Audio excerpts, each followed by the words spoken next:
Well, hello folks out there in YouTube land. It's finally happened. I was wondering when I was going to do a video, go through the trouble of doing all the edits, do all that, upload it to YouTube and launch it, and some big news would come out about Hugh Freeze. And I kept checking my phone to see if there was any news while I was doing the edits and doing all that. And sure enough, looks like Hugh Freeze has been hired. So I have a wasted video out there. It's not really wasted because I did talk about Hugh Freeze and I said he was the most likely candidate, but dang it. This sucks more than anything that has ever sucked before. I couldn't even amend it or do anything. It was already launched. So anyway, let's get into this. Yep, looks like Hugh Freeze to Auburn. I think that was the smartest choice given the circumstances that Auburn was dealing with. And this is all over the media. Auburn hires Hugh Freeze as coach. Ex-Liberty Ole Miss boss gets second chance and return to SEC. So they'd been working on it for weeks, obviously because they were concerned about Lane Kiffin and they needed a plan B. He was the Ole Miss coach, as you know, and he led the Rebels to a 10-3 season, second place in the SEC West. And it's been talked about quite a bit, but I think he was really their plan B. But, you know, when it comes to wins and losses, there's nothing wrong with this plan B. It's pretty darn good, really. I mean, the guy knows how to win. He's won everywhere he's been. Yes, there's baggage. But you know what? You had baggage with Bruce Pearl too, and that's worked out really good for you. So I think when it comes to winning, he's probably going to win. I don't see him not.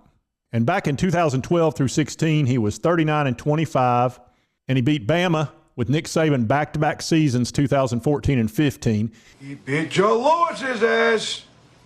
That's right, he did whoop Joe Lewis' ass. He led the Rebels to a 10-win season, berthed in the Sugar Bowl, number 9 final rank, etc. And then he got in trouble for using a school-issued cell phone and making inappropriate phone calls and more. They wound up getting a 2-year bowl ban, and I think Freeze got suspended for a year as far as like a show cause. He's never had less than 8 wins in a season while he was there at Liberty. He was 10-1 in 2020, finished 17th overall, which is amazing. He knows how to develop a QB talent. He's very good at that. He's done that numerous times. And now they're saying, watch out, Nick Saban. And it talks about Saban being 71. He's probably nearing the end of his run. I mean, he can't coach forever. And it says, Freeze understands Auburn politics. Well, he'd better, because there's a lot of people there involved that you better make happy. But anyway, it's just a quick follow-up. I literally just launched that other video. Anyway, Hugh Freeze to Auburn.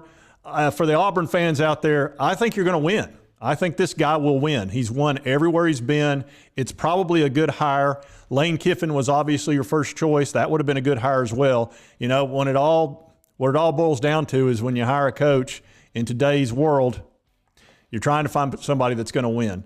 It's hard to find them that are perfect, and this guy's obviously not that. And Lane Kiffin would have had his issues too, but the reality is you hired somebody who will probably win for you. And if he wins a bunch of games, all that other stuff will be forgotten or at least not worried about. And if you like this content, be sure to hit that like button. Let's me know to continue to cover the SEC, and the Vols is my team, but I was going to cover this one because it was the most interesting story in college sports. And hit that subscribe button too if you don't care. I've only been doing this about 4 months. I could use some subscribers. And I hope you did like the content. We'll see you next time on Sports Talk Jay.